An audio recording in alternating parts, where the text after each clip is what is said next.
Good morning everyone. Welcome back to my YouTube channel Techno Devs with Saurabh. Today I am going to discuss about Spark concept, Spark architectures and Spark configuration, memory management, all these things. So इस video में आप पूरे Spark को समझेंगे, Spark internally कैसे काम करता है, एग्जीक्यूटर क्या होते हैं, वर्किंग नोड्स क्या होते हैं, आर्किटेक्चर कैसे काम करता है Spark का. तो the topic which we are covering in this video about Spark architecture, Spark sessions, configuration, memory management and cluster manager. And इस वीडियो में आपको डिटेल में ये भी जानने को मिलेगा कि स्पार्क का कोड जब हम राइट करते हैं तो किस तरीके से कितने नंबर ऑफ वर्किंग नोड हमें चाहिए होते हैं, कैसे हम कोड्स को डिवाइड करते हैं एग्जीक्यूटर में, क्या हमारे मेमोरी मैनेजमेंट के कॉन्सेप्ट होते हैं और कैसे हमारे एक आर्किटेक्चर काम करता है. तो ये वीडियो काफ़ी इंपॉर्टेंट है, तो प्लीज़ इस वीडियो को स्किप मत करिएगा एंड देखने से पहले प्लीज़ चैनल को सब्सक्राइब कीजिए एंड वीडियो को लाइक करिएगा. चलिए, तो सबसे पहले बात करते हैं स्पार्क की. तो spark is a open source distributed computing system design for big data processing and analytics. Apache Spark framework uses a master-slave architecture that consists of a driver which run as a master node and many executors that run across as worker nodes in the cluster. तो दोस्तों spark session जो होता है या Apache spark जो है वो हमारे एक डिस्ट्रीब्यूटेड कंप्यूटिंग सिस्टम है जो कि बिग डेटा प्रोसेसिंग में यूज़ होता है. अर्लियर जो है हडूप यूज़ होता था बिग डेटा के लिए, आप सभी ने हडूप सुना होगा. एंड हडूप जो है उसके अंदर दो कॉन्सेप्ट होते थे, HDFS and map reducing programming.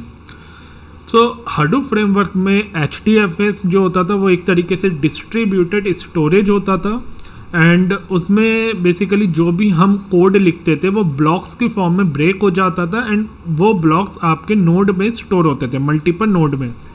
And इसी तरीके से इसमें मैप रिड्यूसिंग प्रोग्रामिंग होती थी हडूप में जो कि डिस्ट्रीब्यूटेड प्रोसेसिंग का काम करती थी. सो अर्लियर हम लोग हडूप यूज़ करते थे बट हडूप का एक ड्रॉबैक था. ड्रॉबैक ये था कि हडूप जो भी डेटा, इंटरमीडिएट डेटा जो भी होता था उसे डिस्क में राइट करता था और स्पार्क जो है उस डेटा को मेमोरी में राइट करता था. इसलिए स्पार्क 100 टाइम्स फास्ट होता है हडूप से.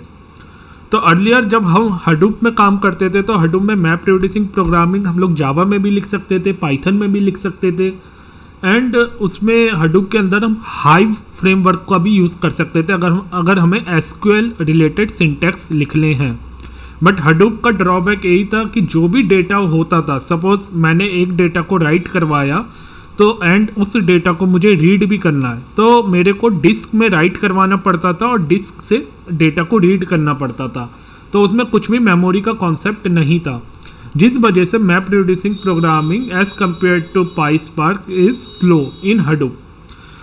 सो स्पार्क का जो यूज़फुल हमारे मतलब स्पार्क जो हमें यूज़ हुई वो हमारे बेसिकली इसलिए यूज़ हुई क्योंकि हडूप में काफ़ी ज़्यादा ड्रॉबैक थे. एंड स्पार्क में भी हमारा मास्टर स्लेव आर्किटेक्चर होता है. सो डैट इसमें एक मास्टर नोड होता है जो कि पूरे प्रोग्राम को मैनेज करता है और बाकी वर्किंग नोड होते हैं. वर्किंग नोड क्या होते हैं? जो कि हमारे कोड को एग्जीक्यूट करते हैं. And what's the difference between Spark, Scala and PySpark? बहुत लोगों को कन्फ्यूजन होती है कि स्पार्क स्काला में क्या डिफरेंस है. तो दोस्तों स्पार्क एक हमारा फ्रेमवर्क है. Spark is not any programming language, spark is just a framework. जैसे हडूप एक फ्रेमवर्क है ऐसे स्पार्क एक फ्रेमवर्क है.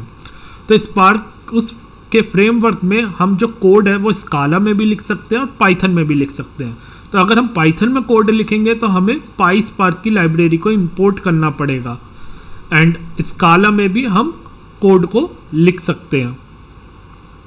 एंड पाईस्पार्क यूजर फ्रेंडली लैंग्वेज होती है, इस वजह से स्पार्क के साथ यूज़ करना काफ़ी सिंपल रहता है. तो हम लोग इस वीडियो में अगर एग्जाम्पल देखेंगे तो पाईस्पार्क से रिलेटेड देखेंगे. Installation PySpark in Windows. तो दोस्तों मैंने स्पार्क इंस्टॉलेशन की एक अलग से वीडियो बनाई हुई है, तो स्पार्क इंस्टॉलेशन के लिए सबसे ज़्यादा इम्पॉर्टेंट है आपके सिस्टम में जावा होना चाहिए, स्पार्क की फाइल होनी चाहिए, जिप फाइल, एंड पाइथन में पाइथन इंस्टॉल होना चाहिए। तो जब आपके सिस्टम में जावा, स्पार्क और पाइथन इंस्टॉल होगा, देन आपको इन्वायरमेंट वेरिएबल में जाके उनका पाथ सेट करना है एंड उसके बाद आप स्पार्क फ्रेमवर्क को यूज़ कर सकते हैं। स्पार्क इंस्टॉलेशन का मैंने एक फुल वीडियो बनाया हुआ है, आप लोग उसमें से जाके समझ सकते हैं कि स्पार्क को कैसे इंस्टॉल करते हैं। मैंने विंडो मशीन में अपने लोकल सिस्टम में स्पार्क को सेटअप किया हुआ है। एंड अगर आप लोग स्पार्क में अभी नए हैं, बाई स्पार्क में नए हैं, तो आपके पास कुछ फ्री ऑप्शन ऑनलाइन अवेलेबल हैं जिसके थ्रू आप स्पार्क में काम कर सकते हैं। जैसे कि गूगल की सर्विस है कोलैब, जिसका यूज़ करके आप पाई स्पार्क को यूज़ कर सकते हो। उसमें कुछ लिमिटेड मेमोरीज आपको मिलेगी, तो आप उसमें प्रैक्टिस कर सकते हैं। सेकेंडली, डेटाब्रिक्स का कम्युनिटी एडिशन है जिसमें आप अपनी मेल आईडी डाल के अकाउंट बना सकते हैं, बिजनेस मेल आईडी, मतलब आप अपने ऑफिस की भी मेल आईडी डाल सकते हैं। एंड एक बार अकाउंट जब उसमें सेटअप हो जाता है तो आपको एक पर्टिकुलर स्टोरेज फ्री मिल जाती है, क्लस्टर आपको फ्री मिल जाता है जिसमें आप अपनी पीओसी वर्क कर सकते हैं। तो जिन लोगों को इश्यू है कि पाई स्पार्क इंस्टॉल कैसे करें या पाई स्पार्क में कोड कैसे लिखें, तो उनके लिए फ्री ऑप्शन अवेलेबल है, आप लोग उसे यूज़ कर सकते हैं। अपार्ट फ्रॉम डैट आपके पास एज्योर, गूगल या AWS क्लाउड में भी आप पाई स्पार्क को यूज़ कर सकते हैं। अगर आप AWS की बात करें तो AWS EMR में पाई स्पार्क को सेटअप कर सकते हैं। मैंने इसकी काफ़ी सारी वीडियो बनाई हुई है एंड वो लिटिल बिट कॉस्टली होता है, बट अगर आपको AWS पाई स्पार्क को सीखना है तो आप मेरी उस वीडियो को ज़रूर देख लें, EMR रिलेटेड वीडियो, तो आपको उसमें पूरा हैंड्स ऑन वीडियो मिल जाएगी। आगे चलते हैं। हार्डवेयर रिक्वायरमेंट दोस्तों, अगर आपका सिस्टम में 8 GB रैम है तो आपका स्पार्क रन हो जाएगा, एंड अगर डुअल कोर है या उससे अबव कोर है तो भी आपके सिस्टम में स्पार्क रन हो जाएगा। अगर लो मेमोरी सिस्टम है 4 GB, then it would create a problem because Spark run on memory, so आपका सिस्टम हैंग होना स्टार्ट हो जाएगा। अब Spark architecture is a very important concept जिस पे हम लोग डिटेल में बात करेंगे। तो स्पार्क आर्किटेक्चर में दोस्तों हमारा जो सबसे पहले बात करेंगे, स्पार्क ड्राइवर की बात करेंगे। तो Spark driver is responsible for initiating a Spark application, submitting a job in cluster, coordinating the execution of task. So अगर हम बात करें ड्राइवर, स्पार्क ड्राइवर जो होता है दोस्तों, वो रिस्पॉन्सिबल होता है कि स्पार्क एप्लीकेशन को एग्जीक्यूट करने के लिए, और ये आपका मैन प्रोग्राम होता है, मतलब मैन फंक्शन होता है जो कि आपका कनेक्ट करता है सीधा क्लस्टर मैनेजर से। तो स्पार्क ड्राइवर का जो सबसे इम्पॉर्टेंट रिस्पॉन्सिबिलिटी होती है कि स्पार्क एप्लीकेशन को स्टार्ट करना एंड जॉब को सबमिट करना क्लस्टर पे। तो आप एक तरीके से ये समझ सकते हैं कि सबसे पहले आपका जो रन होगा वो ड्राइवर रन होगा, उसके बाद कुछ और आपका चलेगा।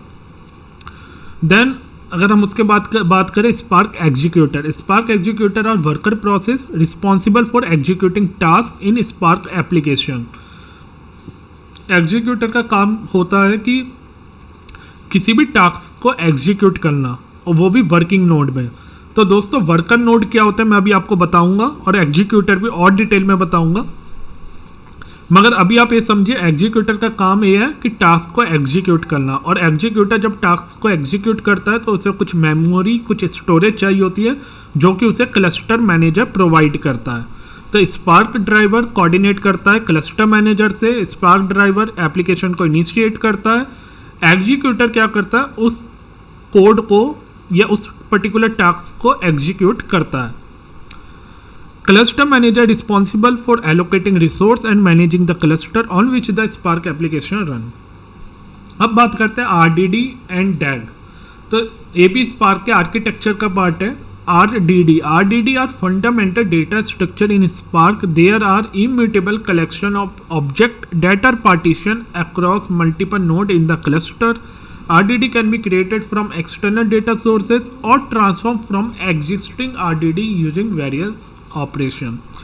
तो RDD जो होता है दोस्तों एक तरीके से लो लेवल API होती है जो कि स्पार्क प्रोवाइड करता है। ये स्पार्क का एक डेटा स्ट्रक्चर है, मतलब कि हम कोई भी कोड जो लिखते हैं वो RDD के थ्रू लिखते हैं, और आप एक तरीके से इसे समझ सकते हैं कि कुछ इस तरीके के फंक्शनैलिटी प्रोवाइड करता है जिसमें हम अपने लॉजिक को लिख सकते हैं।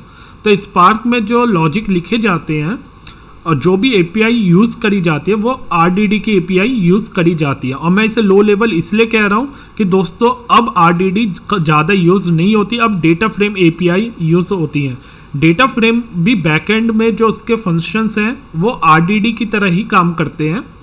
बट अगर जिन लोगों को नहीं पता हो data frame is something like, आपने पांडास अगर पढ़ा होगा तो हम कोई भी फाइल को रीड राइट करते हैं इन the form of table structure. मान लो हम कोई CSV फाइल को रीड करते हैं और एक टेबल बना लेते हैं, that is called data frame. And data frame का सबसे ज़्यादा बेनिफिट क्या है कि एक तो वो इजीली यूज़ किया जा सकता है, ऑप्टिमाइज होता है, फास्ट होता है, एंड उसमें SQL रिलेटेड क्वेरी भी आप रन कर सकते हैं।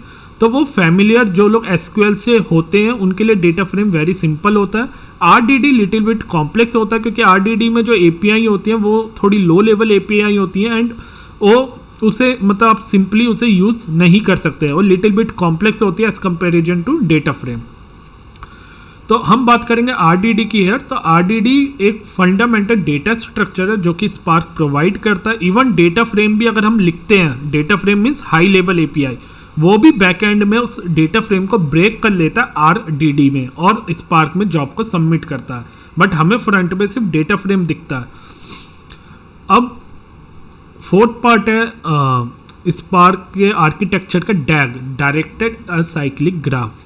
तो Spark represent a series of transformation and actions और RDD as a DAG। This DAG is optimised by the Spark engine before execution.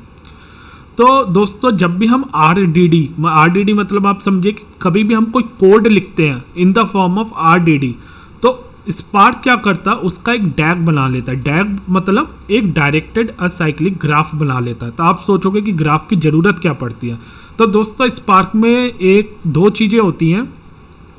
आपने सुना होगा लेजी इवैल्यूएशन।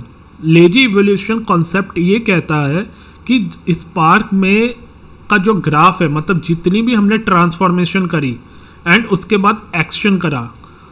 ट्रांसफॉर्मेशन मतलब कि स्पार्क के अंदर हमने कुछ एग्रीगेशन किया, कुछ उसमें लॉजिक लिखा, that is called transformation. Action मतलब क्या होता है कि जब हम फाइनली उस आउटपुट को डिस्प्ले करना चाहते हैं, शो करना चाहते हैं, तो उसे कहते हैं एक्शन। तो लेजी इवैल्यूएशन में क्या होता है कि जब भी हम स्पार्क का कोड लिखते हैं उस कोड का एक ग्राफ स्पार्क इंटरनली बना लेता है। ग्राफ मतलब कि उसे पता होता है कि इस ट्रांसफॉर्मेशन के बाद दूसरी ट्रांसफॉर्मेशन होगी, दूसरी ट्रांसफॉर्मेशन के बाद तीसरी ट्रांसफॉर्मेशन होगी। सपोज मैंने एक एडिशन किया, उसके बाद एडिशन के बाद मैंने इधर मल्टीप्लिकेशन किया, ऐड किया, देन उसके बाद इधर सपोज ऐड के बाद मैंने इधर मल्टीप्लाई करा, राइट। तो मैंने इधर काफ़ी एग्रीगेशन अप्लाई करे, मल्टीप्लाई किया, ऐड किया, एंड आप ये देख रहे हो कि इधर एक ट्रांसफॉर्मेशन ऐड किया, फिर मल्टीप्लाई किया, एंड उसके बाद भी मैं कुछ और ग्रुप बाय कर रहा हूँ, राइट। तो मैंने डिफरेंट एग्रीगेशन लगाए एंड आखिरी में मैं डेटा को शो कर रहा हूँ। तो जब मैं डेटा को शो करता हूँ तब मेरा वो ग्राफ या वो कोड पूरा का पूरा एग्जीक्यूट होता है। तो ये जितनी भी ट्रांसफॉर्मेशन होती है, ट्रांसफॉर्मेशन मतलब जो भी हमने कंप्यूटेशन लॉजिक लगाए, भले ही हमने ग्रुप बाय लगाया हो, मैपिंग करी हो, कुछ भी कंप्यूटेशन लॉजिक लगाए हो, वो ट्रांसफॉर्मेशन जब एग्जीक्यूट होगी जब मैं शो मेथड का यूज़ करके डेटा को डिस्प्ले करवाऊँगा, या मैं उस पार्टीशन में कोई भी एक्शन लगाऊंगा। एक्शन मतलब कि कुछ काउंट या कुछ आउटपुट लाने के लिए कुछ काउंट, शो या कुछ भी इस टाइप का ऑपरेशन लगाऊंगा, तो तब मेरी वो जितनी भी ट्रांसफॉर्मेशन है वो एक सीक्वेंस में एग्जीक्यूट होगी। तो लेजी इवैल्यूएशन का कॉन्सेप्ट स्पार्क में यूज़ होता है एंड इसलिए स्पार्क फास्ट भी होता है। क्यों फास्ट होता है? क्योंकि वो मेमोरी में पहले से ही पूरे कोड की एक पिक्चर बना लेता है कि मुझे इस लाइन के बाद इस पर्टिकुलर लाइन ऑफ कोड का एग्जीक्यूट करना है, एंड जैसे मैं एक्शन को ट्रिगर करता हूँ तो मेरे जितने भी सीरीज ऑफ ट्रांसफॉर्मेशन होते हैं वो एग्जीक्यूट हो जाते हैं। तो इसलिए डायरेक्टेड असाइक्लिक ग्राफ उसी चीज़ को कहा जाता है कि सीरीज ऑफ ट्रांसफॉर्मेशन और एक्शन को रिप्रेजेंट करना। तो आई होप आपको ये चीज़ क्लियर हुई होगी। चलिए आगे चलते हैं। हाँ, अब मैं आपको इसका डायग्रामेटिकली आप इसे समझें तो आपको और अच्छे से समझ में आएगा। दोस्तों सबसे पहले मैंने आपको बताया था कि ड्राइवर प्रोग्राम का काम क्या होता है। जो ड्राइवर प्रोग्राम जो होता है वो आपका रिस्पॉन्सिबल होता है टास्क को डिस्ट्रीब्यूट करने के लिए और क्लस्टर मैनेजर से कनेक्ट करने के लिए। तो जब आपका सबसे पहले जब आप जॉब कोड को लिखते हो तो आपका ड्राइवर प्रोग्राम जो है उस एप्लीकेशन को इनिशिएट करता है और कोऑर्डिनेट करता है क्लस्टर मैनेजर से। एंड जब भी हम जॉब को सबमिट करते हैं तो आपका ही ड्राइवर प्रोग्राम लॉन्च होता है। तो दोस्तों सबसे पहले अगर आप कोड आपने कभी पाईस्पार्क का कोड एग्जीक्यूट किया होगा तो उसमें एक कमांड होती है सबमिट। तो जब भी आप स्पार्क सबमिट कमांड का यूज़ करते हैं तो स्पार्क सबमिट कमांड का जब भी आप यूज़ करेंगे तो आपका ड्राइवर प्रोग्राम इनिशिएट हो जाएगा। ड्राइवर प्रोग्राम जैसे ही आपका इनिशिएट होगा, जैसे ही लॉन्च होगा तो आपकी जो है एप्लीकेशन स्टार्ट हो जाएगी एंड एक क्लस्टर मैनेजर से कोऑर्डिनेट करेगा। क्लस्टर मैनेजर का काम क्या है? रिसोर्स को मैनेज करना। तो आप इधर देख रहे हो 2 वर्किंग नोड मैंने इधर दिखा रखे हैं। तो वर्किंग नोड का मतलब ये है कि ये हमारे नोड है जो कि कोड को एग्जीक्यूट करेंगे। एंड इसके अंदर आप देख रहे हो एग्जीक्यूटर दिया हुआ है एंड आप नीचे भी देख सकते हो एग्जीक्यूटर।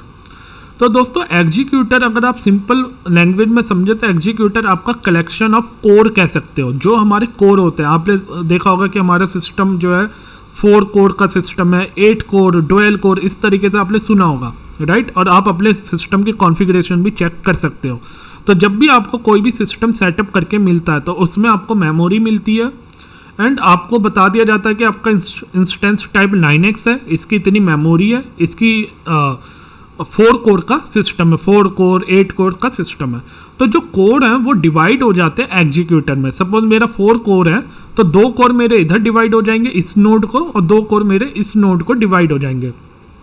तो 2 वर्किंग नोड पैरेलली टास्क को एग्जीक्यूट करेंगे। तो जो भी मैंने अपना कोड लिखा तो वो क्या होता है, वो डेटा मेरा इसमें डिस्ट्रीब्यूट हो जाता है 2 वर्किंग नोड में। हो सकता है 3 वर्किंग नोड हो, 4 वर्किंग नोड हो, कितने भी हो सकते हैं जैसे ही हम कॉन्फ़िगरेशन लेंगे। तो हर नोड में के सपोज 2 कोर हैं तो इस एग्जीक्यूटर में ये 2 कोर जो है साइमल्टेनियसली वर्क करेंगे, मतलब एक साथ ये 2 कोर का वर्क करेंगे। अगर आपने कंसेप्ट सुना मल्टी थ्रेडिंग, जावा में आपने पढ़ा होगा, तो उस तरीके से मल्टी थ्रेडिंग चलती है और दोनों टास्क एक साथ एग्जीक्यूट होते हैं। इसलिए हमारा जो है स्पार्क फास्ट होता है। एक तो इसमें मल्टी थ्रेडिंग होती है, दूसरा मैंने आपको जैसा कि बताया इसके आर्किटेक्चर में कि जो भी हम ट्रांसफॉर्मेशन लिखते हैं वो सारी हमारी मेमोरी में एग्जीक्यूट होती है। तो मेमोरी में एग्जीक्यूट करने की वजह से वो हमारे पास ऑप्शन होता है कि हम उसे मेमोरी में भी एग्जीक्यूट कर सकते हैं और हमारे पास ऑप्शन होता है हम उसे डिस्क में भी एग्जीक्यूट कर सकते हैं। हम स्टोरेज लेवल अपने अकॉर्डिंग डिसाइड कर सकते हैं। तो पाईस्पार्क में एक देखो 2 चीज़ें हैं, एक तो मेमोरी में कंप्यूटेशन जिसकी वजह से फास्ट है, दूसरा वर्किंग नोड जिसमें हमारे कोर होते हैं जो मल्टी थ्रेडिंग की तरह काम करते हैं, इस वजह से फास्ट होती है। एंड तीसरा इम्पॉर्टेंट पॉइंट इसमें यह भी है पाईस्पार्क में कि जो भी हम ट्रांसफॉर्मेशन करते हैं उसका ग्राफ बन जाता है और वो सारे ट्रांसफॉर्मेशन का जब ग्राफ बन जाता है एंड जब हम एक्शन एग्जीक्यूट करते हैं तो वो सीरीज ऑफ ट्रांसफॉर्मेशन एग्जीक्यूट हो जाते हैं। तो आई होप आपको ये आर्किटेक्चर समझ में आया होगा। अब बात करते हैं स्पार्क सेशन की। तो दोस्तों spark session and spark contest, आपने इधर देखा होगा मैंने स्पार्क कॉन्टेस्ट लिखा हुआ है, that is the entry point. But उसके बाद हमारे पास आया कॉन्सेप्ट स्पार्क सेशन का। जो स्पार्क सेशन आया है ये इंट्रोड्यूस हुआ है स्पार्क 2.0 में। 2.0 से पहले स्पार्क कॉन्टेस्ट यूज होता था, entry point of any Spark application use to access all Spark features. But अब हम लोग स्पार्क सेशन को यूज़ करते हैं तो स्पार्क सेशन एक तो सिंपल है एंड इसमें हमें बेनिफिट क्या मिल जाता है दोस्तों कि स्पार्क कॉन्टेस्ट को जब हम यूज़ करते थे तो हमें उस स्पार्क कॉन्टेस्ट को यूज़ करने के बाद सपोज हमें सिक्वल क्वेरी चलानी है या हाइव एक डेटाबेस है हडूप का, उससे कनेक्ट होना है, तो हमें उन सब के लिए लाइब्रेरी को इंपोर्ट करना पड़ता था। बट अब जब से स्पार्क सेशन आया है, स्पार्क सेशन में सारे कनेक्टर की फंक्शनलिटी इंक्लूड है। हम स्पार्क सेशन को डायरेक्ट यूज़ करके सिक्वल क्वेरी भी चला सकते हैं, हाइव से भी कनेक्ट कर सकते हैं, स्पार्क कॉन्टेस्ट से भी कनेक्ट कर सकते हैं। तो अब जितने भी सिस्टम हैं उनमें मतलब आप ये कह सकते हैं 2.0 के बाद हम लोग स्पार्क सेशन का ही यूज़ करते हैं और स्पार्क कॉन्टेस्ट का यूज़ नहीं करते। अब बात करेंगे स्पार्क सेशन कैसे बनाते हैं। तो दोस्तों जब भी हम स्पार्क का ऑब्जेक्ट बनाते हैं तो आपको नीचे दिख रहा होगा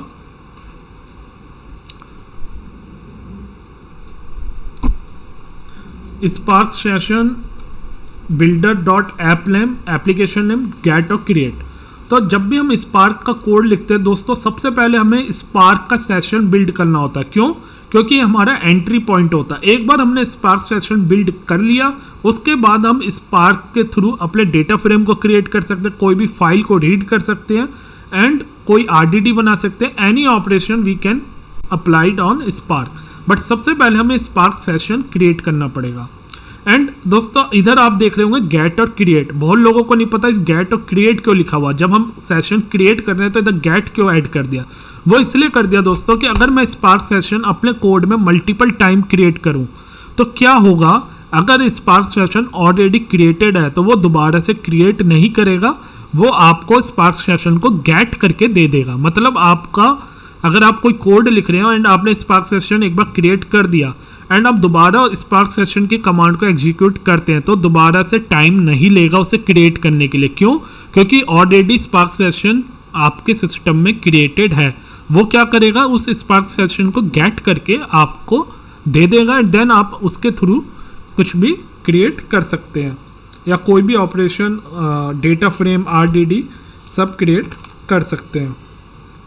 तो आप लोगों को ये चीज़ समझ में आई होगी। पहले स्पार्क कॉन्टेस्ट एंट्री पॉइंट होता था, अब स्पार्क सेशन हमारा एंट्री पॉइंट होता है। एंड स्पार्क कॉन्टेस्ट में जो हमारा को फीचर्स मिलते थे कि हम लोगों को हाइव एंड सिक्वल के लिए अलग से लाइब्रेरी इंपोर्ट करनी पड़ती थी एंड उसे कॉल करना पड़ता था। बट अब स्पार्क सेशन में हमें SQL context, Hive context, sequel context, इन सारी लाइब्रेरी को इंपोर्ट करना नहीं पड़ता। सिंपल है यूज़ करना एंड आप एक स्पार्क सेशन बना के सिक्वल की क्वेरी भी रन कर सकते हो एंड डेटा फ्रेम भी क्रिएट कर सकते हो। दोस्तों अब बात करेंगे स्पार्क सेशन में कुछ इंपॉर्टेंट पॉइंट है। Creating a single Spark session and reusing it throughout your PySpark application is the recommended approach.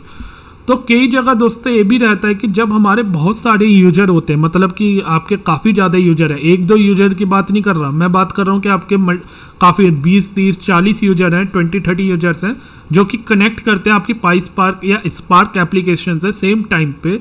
तो उस केस में अगर आप बार बार स्पार्क सेशन को क्रिएट करोगे तो वो क्या होता है, टाइम लेता है। तो एक अप्रोच ये भी होती है कि आप एक यूनिफाइड फाइल बना लो स्पार्क सेशन की, जिसमें आप एक कोड लिख दो स्पार्क सेशन से कनेक्ट होने का।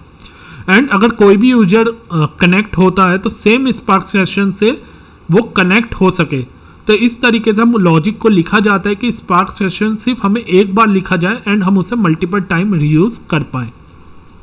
If many users create their own Spark session instance concurrently, it can lead to excessive load on the Spark cluster, causing delay or failure in resource allocation. If your application has a very simple structure where all PySpark tasks share the same configuration, then use single Spark session.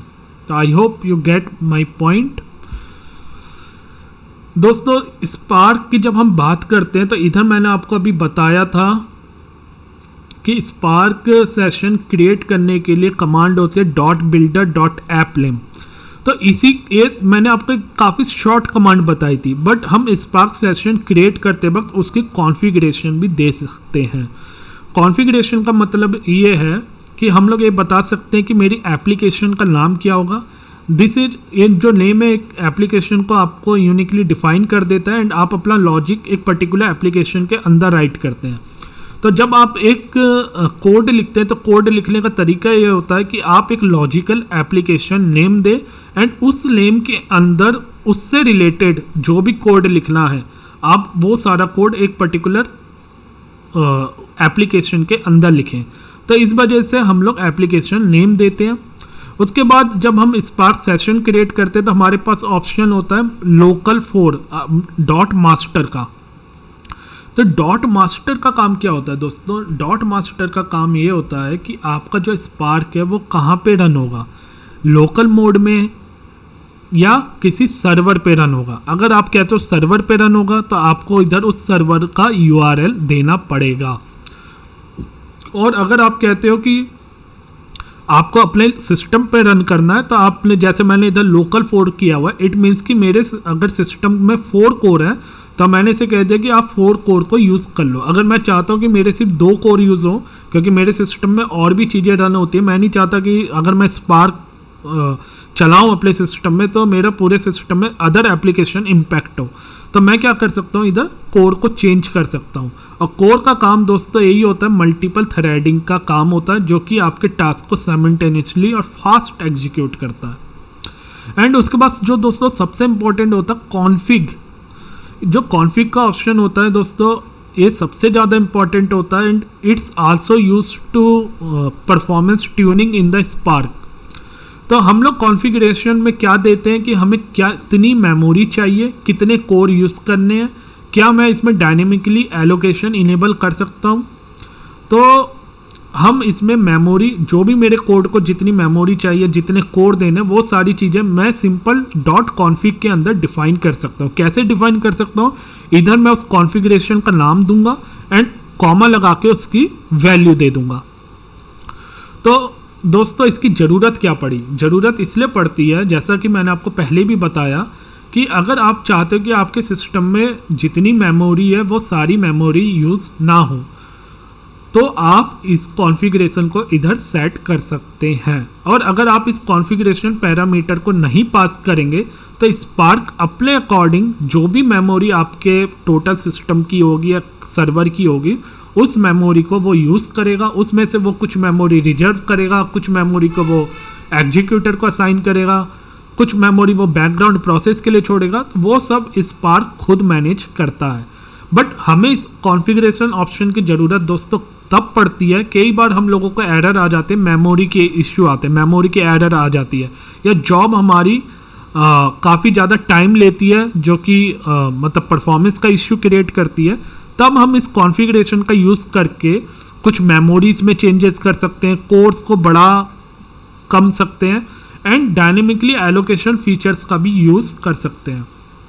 अब आपको समझ में नहीं आ रहा होगा sir दोस्तों कि dynamic allocation का क्या मतलब है। तो दोस्तों डायनेमिक एलोकेशन का मतलब ये है कि आपके एग्जीक्यूटर को कितनी मेमोरी चाहिए वो पाई स्पार्क के स्पार्क खुद डिसाइड कर लेगा एंड अगर उसे जितनी भी मेमोरी चाहिए at the time of run the code वो उसे रन टाइम में प्रोवाइड कर देगा। तो आप इधर देख सकते हैं जैसे कि मैंने इधर एक सिंपल स्पार्क सेशन क्रिएट किया है। तो स्पार्क सेशन को इंपोर्ट करने के लिए हम PySpark.sql से इंपोर्ट करते हैं एंड इधर हमने लिखा हुआ है स्पार्क session.builder.appname। मैंने एप्लीकेशन का नाम दे दिया मास्टर लोकल 4 एंड कॉन्फ़िगरेशन में मैंने कॉन्फ़िगरेशन का ऑप्शन एंड कॉन्फ़िग वैल्यू दे दी। अब दोस्तों बात करेंगे एग्जीक्यूशन मोड की कि स्पार्क में कौन कौन से एग्जीक्यूशन मोड होते हैं। तो दोस्तों स्पार्क में जो एग्जीक्यूशन मोड होते हैं एक तो लोकल मोड होता है कि आप अपने लोकल सिस्टम में या आप कह लो आप अपने लैपटॉप में कोड को रन कर रहे हो। बट जब हम सर्वर की बात करते हैं कि हमें सर्वर पे, क्योंकि ऑफिस में हमें सर्वर मिलता है, तो वहाँ पे 2 मोड होते हैं, क्लस्टर मोड होता है, एक क्लाइंट मोड होता है। दोनों में क्या डिफरेंस होता है? बहुत लोग इस चीज़ को लेकर कंफ्यूज होते हैं कि क्लस्टर मोड और क्लाइंट मोड में क्या डिफरेंस है। तो दोस्तों क्लस्टर मोड जो होता है, क्लस्टर मोड में आपका जो ड्राइवर है वो वर्कर नोड में worker node run on the worker node inside the cluster. तो क्लस्टर मोड में आप ऐसे समझिए कि आपका कोड डायरेक्टली सर्वर पे रन होता है, बीच में कोई भी लेयर नहीं आती। सपोज आपको कोई भी कोड रन करना है, वो आप सीधा सर्वर पे रन करते हैं, या कह लो सीधा प्रोडक्शन सर्वर पे रन करते हो। इसमें रन करने का क्या रहता है कि जैसे ही आप रन करते हो तो आपका ड्राइवर, जो स्पार्क ड्राइवर है, वो आपका वर्कर नोड में रन करता है एंड जॉब को एग्जीक्यूट करता है। एंड उसके बाद अगर हम बात करें कि क्लाइंट मोड, तो क्लाइंट मोड में आपका जो ड्राइवर है वो वहाँ पे रन करेगा जहाँ पे आप अपनी जॉब को सबमिट कर रहे हो। मतलब कि आप अपनी जॉब डायरेक्टली सबमिट नहीं कर रहे हो क्लस्टर पे, आप उसके बीच में कोई इंटरफेस या कोई क्लाइंट मशीन का यूज़ कर रहे हो, जो क्लाइंट मशीन आपके सर्वर से कनेक्ट है एंड आप उस क्लाइंट मशीन पे कोड को रन कर रहे हो एंड उसी क्लाइंट मशीन में आपका स्पार्क ड्राइवर रन हो रहा है। So Spark driver run on the same machine where Spark submit is executed. Executor still run on worker node within the cluster, but driver remain external to the cluster. तो driver जो होता है वो आपका client machine में run होता है, code आप सबमिट करते हो क्लाइंट मशीन से, जो कि रन तो आपका क्लस्टर मोड में ही होता है, बट जो सबमिट जॉब रन करने के लिए आप क्लाइंट मशीन का यूज़ करते हो। जैसे कि मैं आपको एक सिंपल एग्जांपल दूं कि आपके पास पुट्टी है, बहुत लोग जानते हो कि पुट्टी से कनेक्ट करते हैं एंड पुट्टी से कनेक्ट करके वो किस सर्वर पे चले जाते हैं। तो जब आप कनेक्ट करते हो तो कनेक्ट करने के लिए जो आप यूज़ करते हो, जॉब को सबमिट करने के लिए यूज़ करते हो, वो आपका एक तरीके से क्या हो गया, क्लाइंट मोड हो गया, क्योंकि आपने कोड तो सर्वर पे ही रन कर रहे हो, बट उस जॉब को सबमिट करने के लिए आपने एक मशीन का यूज़ करा जहाँ पे आपका ड्राइवर रन हो रहा है एंड वो ड्राइवर रन होने के बाद आपके कोड को क्लस्टर पे रन कर रहा है। तो क्लाइंट मोड कब सूटेबल होता है दोस्तों? क्लाइंट मोड सूटेबल होता है जब आप कोई जॉब ऐसी लिख रहे हो जिसमें आपको इंटरेक्ट करना पड़ रहा है। इंटरेक्ट मतलब कि आप कुछ इंटरेक्टिव वे में आपको जॉब लिखनी है कि आप कुछ इनपुट दे रहे हो, देन आपको आउटपुट देखना है, देन आप कुछ इनपुट दे रहे हो, देन आपको कुछ आउटपुट देखना है। तो that is something interactive mode. तो client mode suitable for application where the user need to interact with the job and run it interactively. So client machine is responsible for maintaining the Spark driver process. तो आपको एक चीज़ ध्यान रखनी है, client mode में client machine responsible होते हैं spark driver process के लिए, क्लस्टर मोड में क्लस्टर मशीन रिस्पॉन्सिबल होते हैं स्पार्क ड्राइवर प्रोसेस के लिए। और स्पार्क ड्राइवर का काम क्या होता है? आपके स्पार्क एप्लीकेशन को रन करना, राइट? तो स्पार्क एप्लीकेशन को इनिशिएट करना। तो आई होप आपको ये चीज़ समझ में आई होगी। अब बात करते हैं कि हम लोग किस तरीके से रन करते हैं या जॉब को सबमिट करते हैं डिफरेंट मोड में। तो दोस्तों जब भी अगर हम बात करेंगे जॉब को रन करने की, तो आपको इधर अगर हम सर्वर पे जॉब को सबमिट करते हैं तो कमांड होती है spark submit command. Spark submit command का जो काम है वो जॉब को सबमिट करना है, मतलब आप इस तरीके से समझिए कि जॉब को रन करना। और ये आपका काम कौन करता है? ड्राइवर करता है, राइट? एंड इसमें जब स्पार्क सबमिट में हमें डिफरेंट कॉन्फ़िगरेशन के ऑप्शन होते हैं, जैसे कि मास्टर में यार्न ले लिया, deploy mode, cluster and client, ये हम चेंज कर सकते हैं जिस मोड पे हमें अपने प्रोग्राम को रन करना है। अगर आप अपना कोड सीधा क्लस्टर पे रन कर रहे हैं तो आप डिप्लॉय मोड क्लस्टर रखेंगे और बाय डिफ़ॉल्ट भी डिप्लॉय मोड क्लस्टर ही होता है। अगर आप किसी क्लाइंट मशीन का यूज़ कर रहे हैं जो कि आपके सर्वर से कनेक्ट होती है और आप उस क्लाइंट मशीन में अपने कोड को रन कर रहे हैं, तो वहाँ पे आपको डिप्लॉय मोड क्लाइंट रखना है। एंड इस सबमिट कमांड के अंदर हम लोग एग्जीक्यूटर मेमोरी दे सकते हैं, कोड दे सकते हैं, और कोड का नाम, जिस कोड को या जिस प्रोग्राम को, जिस पाइसपार्क कोड को हम सबमिट करना चाहते हैं, तो मैंने उस कोड का नाम भी इधर दे दिया। तो दोस्तों इधर समझने वाली बात यह है कि स्पार्क सबमिट कमांड का यूज़ करके हम अपने पाइसपार्क कोड को रन करते हैं। एंड जब हम इस कोड को रन करते हैं तो हमारे पास डिफरेंट कॉन्फ़िगरेशन के ऑप्शन होते हैं। हम मेमोरी दे सकते हैं कि हमारी कितनी मेमोरी यूज़ होगी, कितने कोर यूज़ होंगे एंड क्या हमारा डिप्लॉय मोड रहेगा। एंड आप इधर देख रहे होंगे दोस्तों यार्न। तो यार्न हमारा एक तरीके का कह लो कि मोड है, जैसे कि मिसोस होता है एंड कुबरनेटिस होता है। ये सब हमारे मोड है कि हम किस मोड में अपने कोड को रन करना चाहते हैं, या आप कह लो it's a kind of cluster manager, या इसे रिसोर्स मैनेजर भी कह सकते हो, क्लस्टर मैनेजर भी कह सकते हो। तो YARN, Mesos, Kubernetes, that all are manager which manage our cluster. तो दोस्तों यार्न हम डिफ़ॉल्ट जो यूज़ करते हैं वो यार्न करते हैं। यार्न कब यूज़ होता है? जब हम लोग अपने कोड को हडूप इकोसिस्टम में यूज़ करते हैं, या हमें हडूप की लाइब्रेरी को यूज़ करना है। और एक होता है मिसोस। मिसोस अगर हम इधर लिखते हैं उसका मतलब क्या होता है कि हम अपने एप्लीकेशन में डॉकर के थ्रू रन करना चाह रहे हैं, मतलब containerise and non containerise application के लिए मिसोस यूज़ होता है। एंड एक होता है कुबरनेटिस। कुबरनेटिस आप सभी ने सुना होगा, जहाँ पे हम ऑटोमेट करना चाहते हैं डिप्लॉयमेंट स्केलिंग एबिलिटी को, वहाँ पे हम कुबरनेटिस यूज़ कर सकते हैं। तो मास्टर में जो यार्न दिया हुआ है, it's a cluster manager which manage our executor and spark code, all this things. अब दोस्तों इम्पॉर्टेंट टॉपिक आ जाता है स्टेजेस एंड टास्क। मैंने आप लोगों को पहले बताया था कि जब भी हम कोई भी कोड लिखते हैं उस कोड को हम ब्रेक कर लेते हैं स्टेजेस एंड टास्क में। तो स्टेजेस क्या होती है दोस्तों? अगर हम कोई कोड लिखते हैं उसमें काफ़ी ज़्यादा ट्रांसफॉर्मेशन होती है एंड वहाँ पे कुछ शफलिंग भी हो सकती है, डेटा की शफलिंग हो सकती है, ट्रांसफॉर्मेशन हो सकती है, उसे हम स्टेज कहते हैं। Stage is a set of task that can be executed in parallel and task is a small unit of work, each task is executed by executor.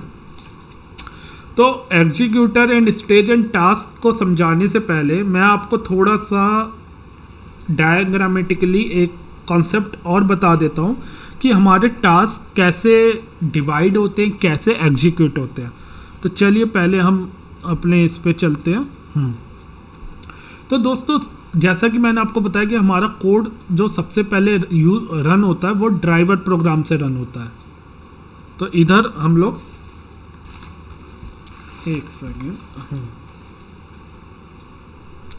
तो हमारा कोड जो रन होता है वो ड्राइवर से रन होता है, राइट। एंड ये ड्राइवर जो होता है हमारा कनेक्ट किससे होता है? वर्कर नोड से। तो हमारा इधर क्या वर्कर नोड है,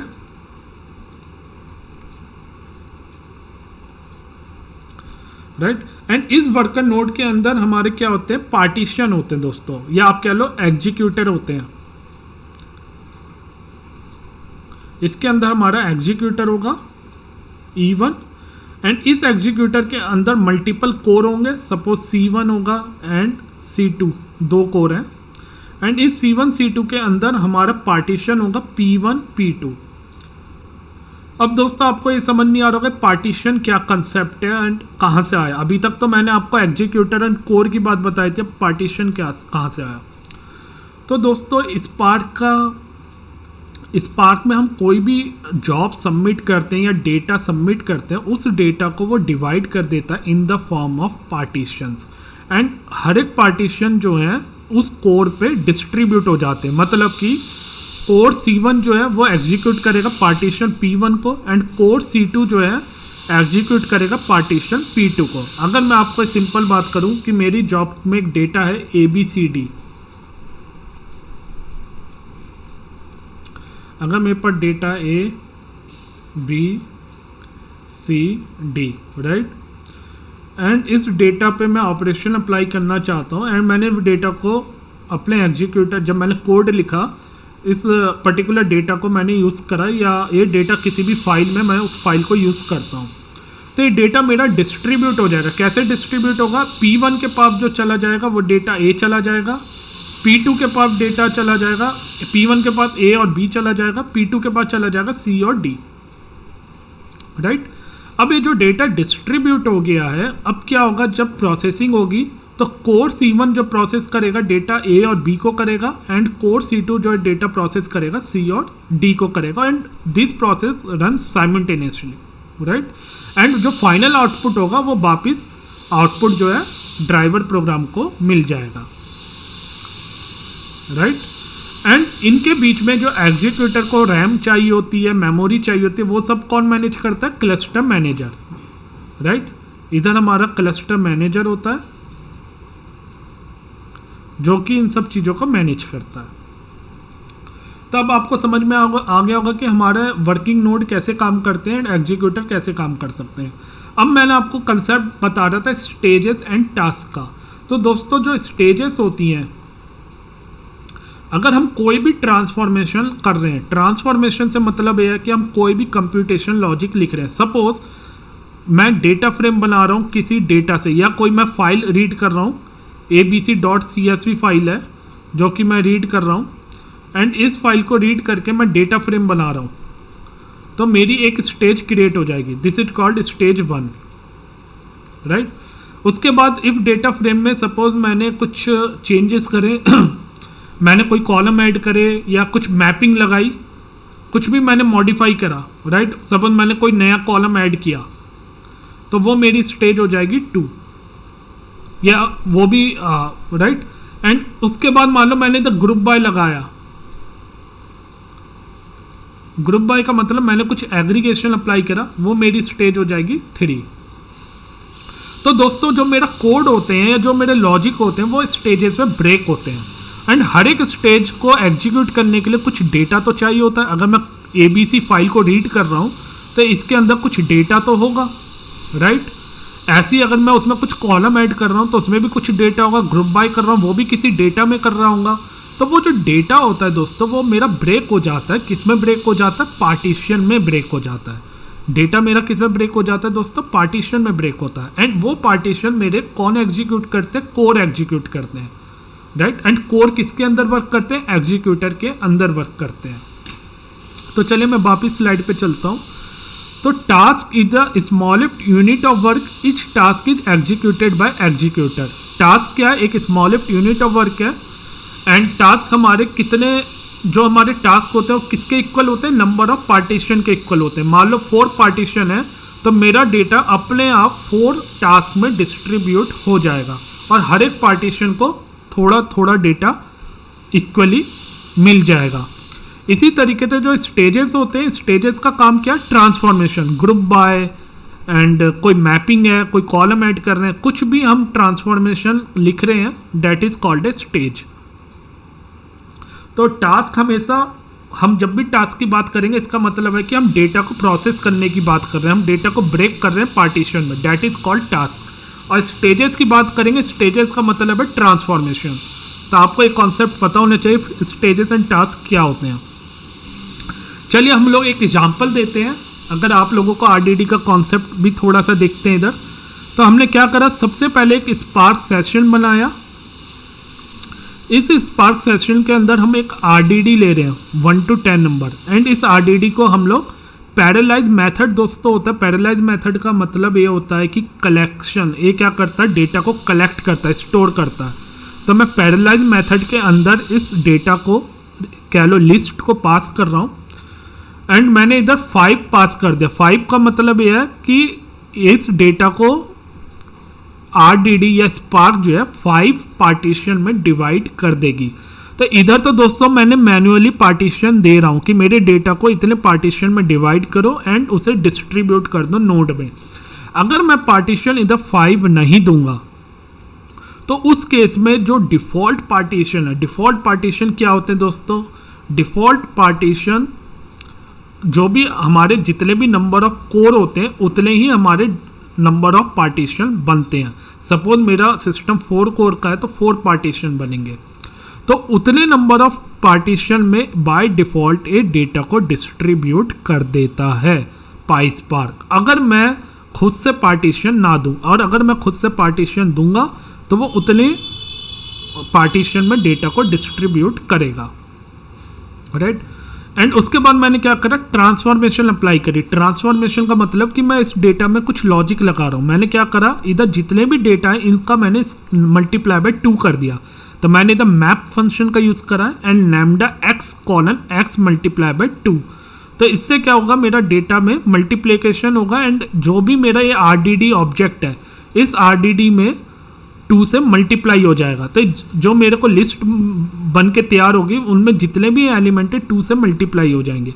एंड उसके बाद इफ ट्रांसफॉर्मेशन के बाद मुझे डेटा को डिस्प्ले करना है तो मैंने इधर कलेक्ट मेथड का यूज़ करके रिजल्ट को प्रिंट करवा दिया। तो अभी तक दोस्तों कुछ चीज़ें आपको समझने वाली है कि मैंने जो ट्रांसफॉर्मेशन लिखी तो ये ट्रांसफॉर्मेशन मेरी तुरंत एग्जीक्यूट नहीं होती, पहली चीज़। दूसरी बात, जब मैंने एक्शन लगाया कलेक्ट तब मेरी ट्रांसफॉर्मेशन एग्जीक्यूट होगी, इसलिए हम इसे लेजी इवोल्यूशन कहते हैं। मैंने ये चीज़ आपको पहले भी बताई थी। अब जो मेरा डेटा है, ये डेटा मैंने आपको बताया कि पार्टीशन में डिवाइड हो जाएगा, जिसे कि हम टास्क कहते हैं।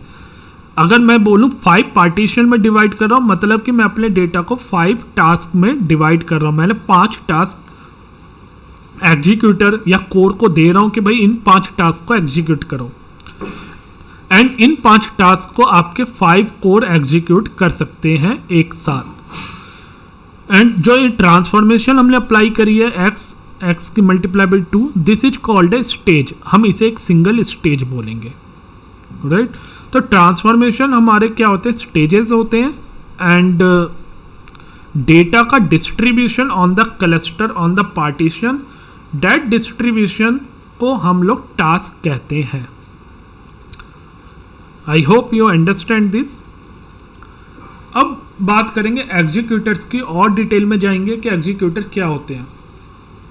तो executor run the task assigned by the Spark driver. Each task process a partition of data. If tasks are small and numerous, more executor can improve parallelism. Conversely, for larger complex tasks, fewer executor might be sufficient.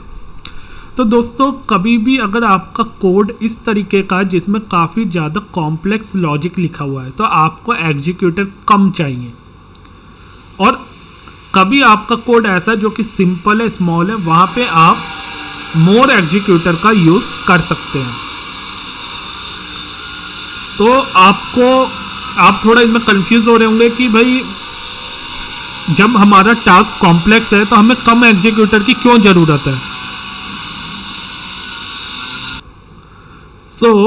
अगर हमारा task complex है तो दोस्तों अगर हम executor कम use करेंगे, इसका मतलब ये हुआ कि जो हमारी मेमोरी है जो डिवाइड हो रही थी मल्टीपल कोर में, राइट, हम एग्जीक्यूटर कम यूज़ करेंगे तो हमारी मेमोरी कम डिवाइड होगी। पहले सपोज हम 4 एग्जीक्यूटर यूज़ कर रहे थे तो हमारी मेमोरी 4 एग्जीक्यूटर में डिवाइड हो रही थी। तो उसकी वजह से क्या हो रहा था कि जब हमारा कॉम्प्लेक्स टास्क है उसे मेमोरी ज़्यादा चाहिए होती है।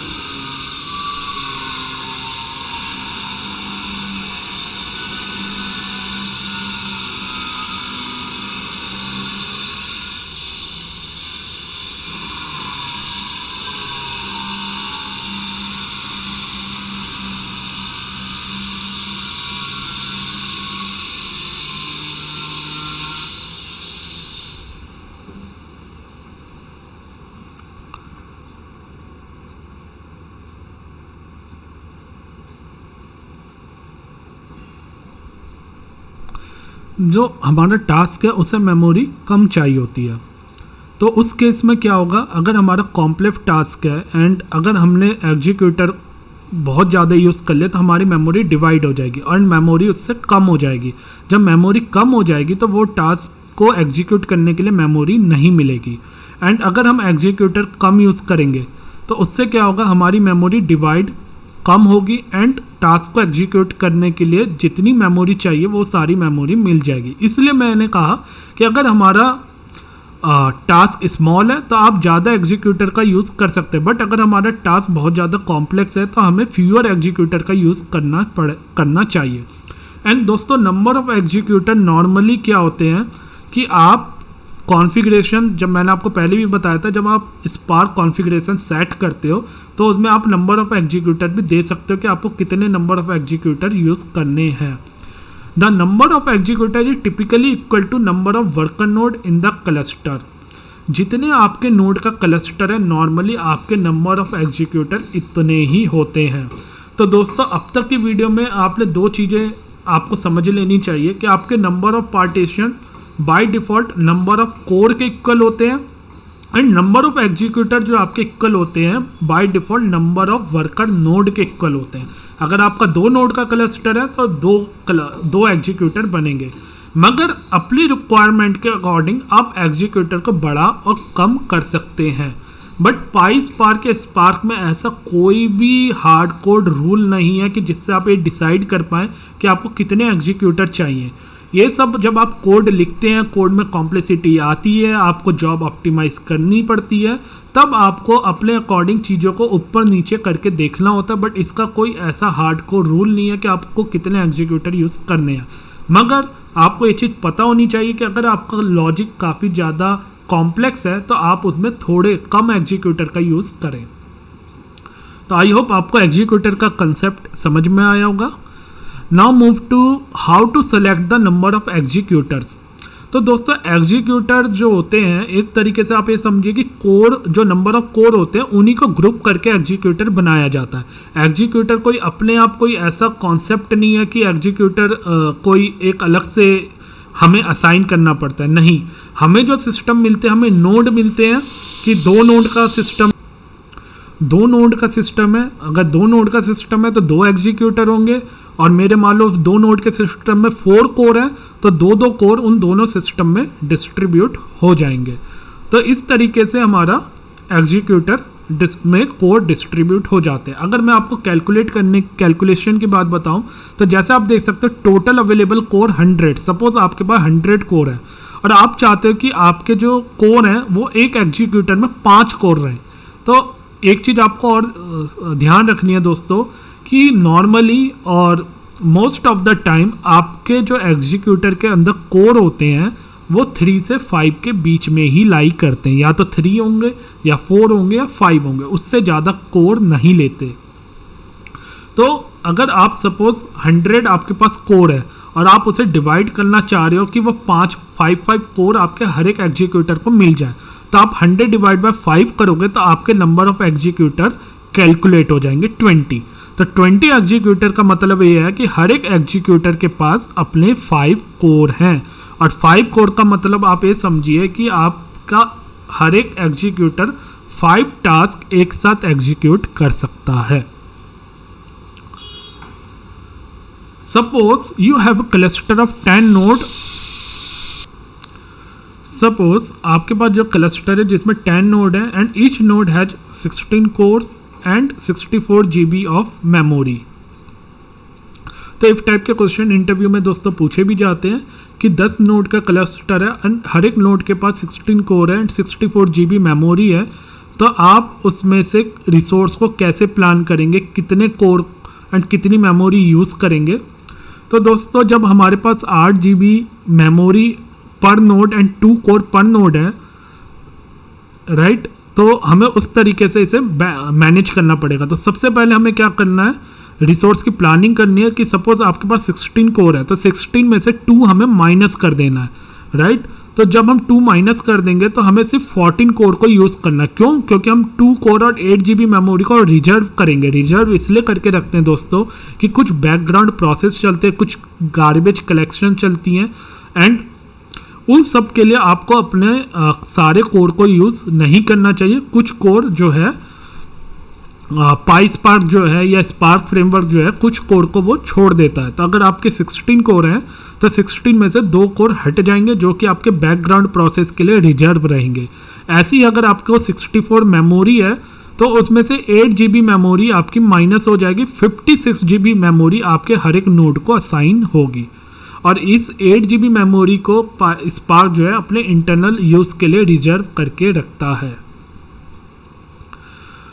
एंड अगर हम कॉमन प्रैक्टिस की बात करें तो अगर जैसा कि आपने इधर देखा हमारे पास टोटल कोर कितने बचे पर नोड, 14 कोर। पहले हमारे पास 16 कोर थे हर एक नोड के पास, बट अब हमारे पास 14 कोर बचे।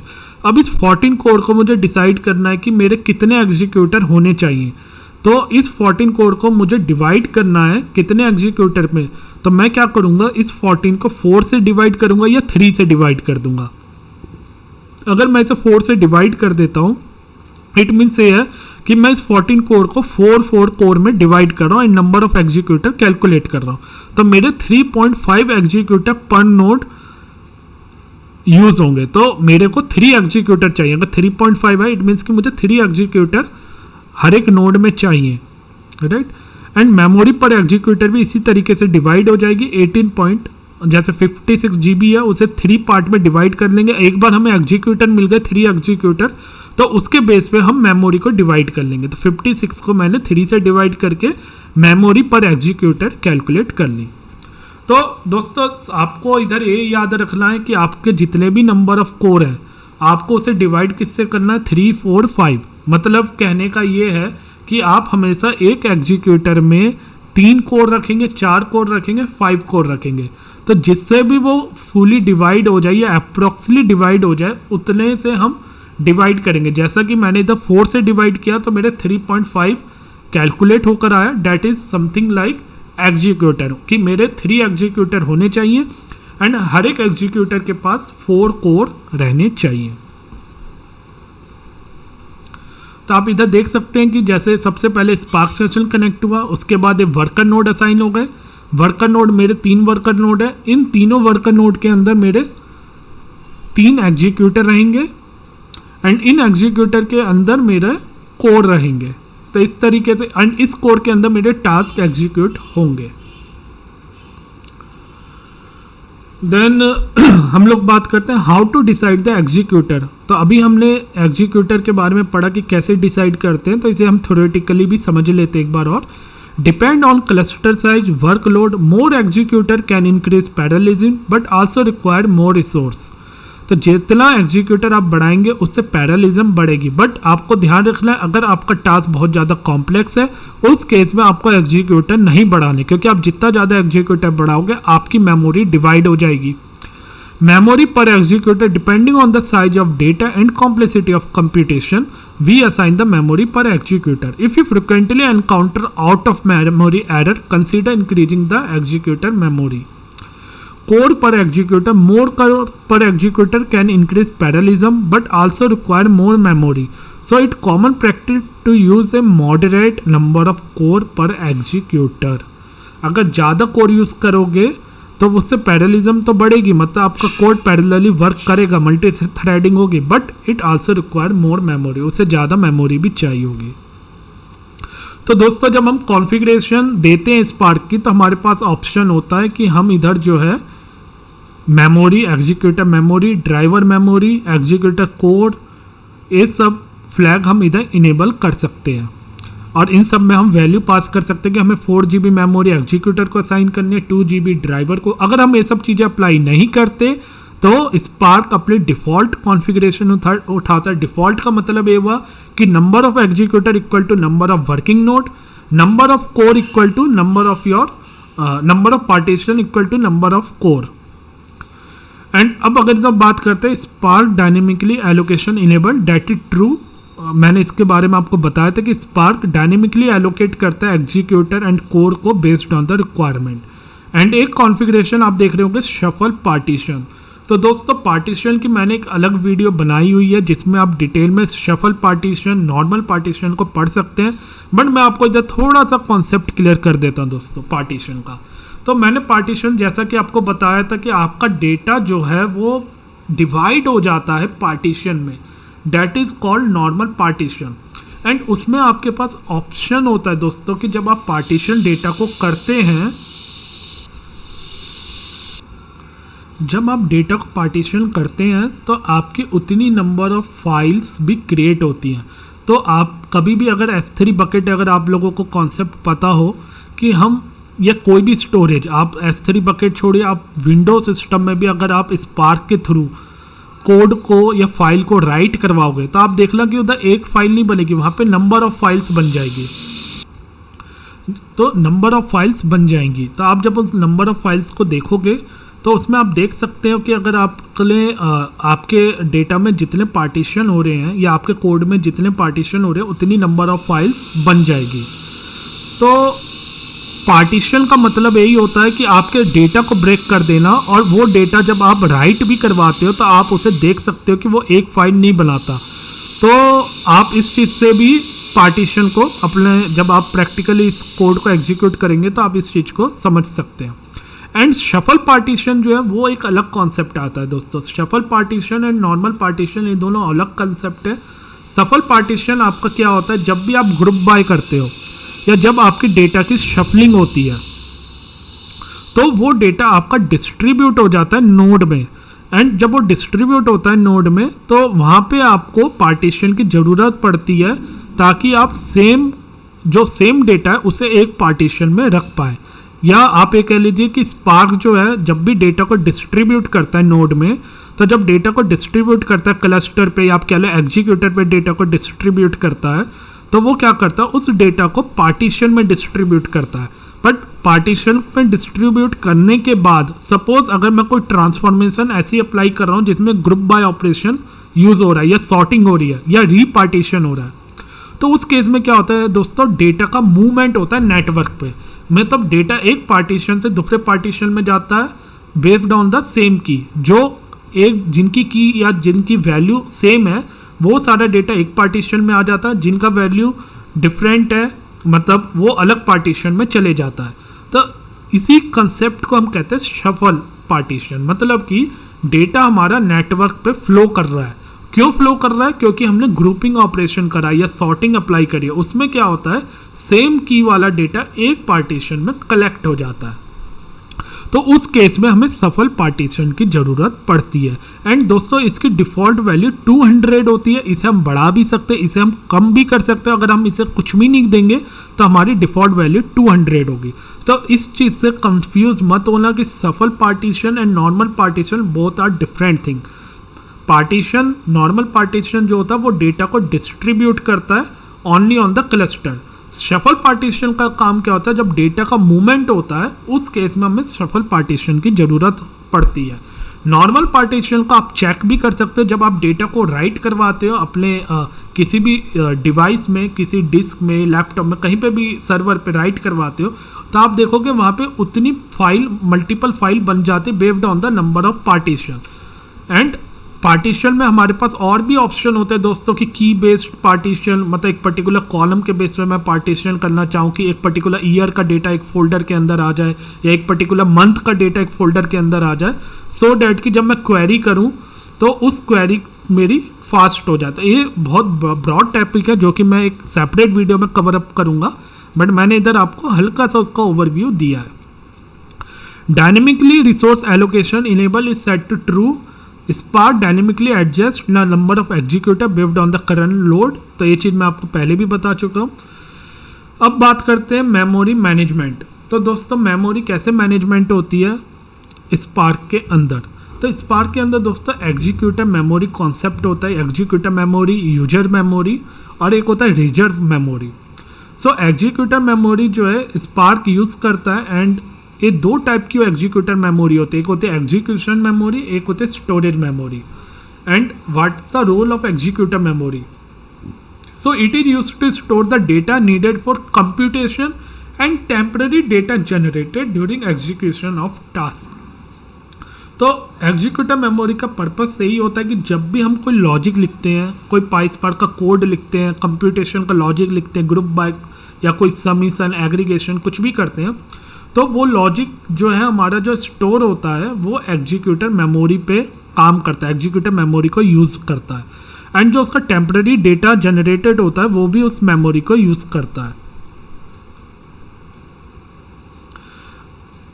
अगर हम एग्जीक्यूटर मेमोरी जैसे दो पार्ट में डिवाइड कर सकते हैं, एक एग्जीक्यूशन मेमोरी बताया मैंने और एक मैंने आपको स्टोरेज मेमोरी बताया था। तो दोस्तों दोनों में डिफरेंस क्या होता है?